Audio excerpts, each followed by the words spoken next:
కృష్ణా జిల్లా నిమ్మకూరులో ముఖ్యమంత్రి చంద్రబాబు అర్ధాంగి NTR trust managing trustee Nara Bhuvaneswari పర్యటించారు. గ్రామంలో పలు అభివృద్ధి కార్యక్రమాలకు శంకుస్థాపన, ప్రారంభోత్సవాలు చేశారు. 6 కోట్ల నాబార్డు నిధులతో నిర్మించనున్న 30 పడకల ఆసుపత్రికి నారా భువనేశ్వరి శంకుస్థాపన చేశారు.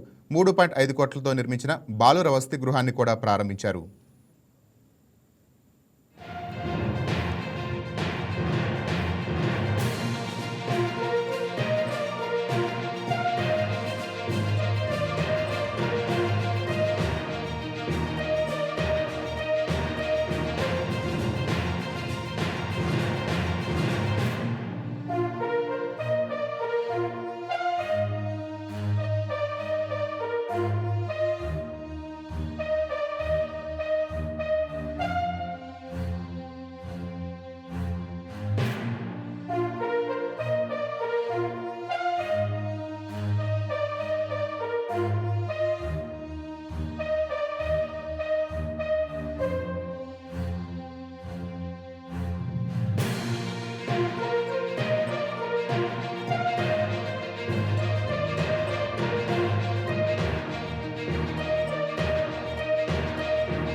ఈ వీడియో మీకు నచ్చినట్లయితే లైక్ చేయండి, షేర్ చేయండి, మా ఛానల్కి సబ్స్క్రైబ్ చేయండి.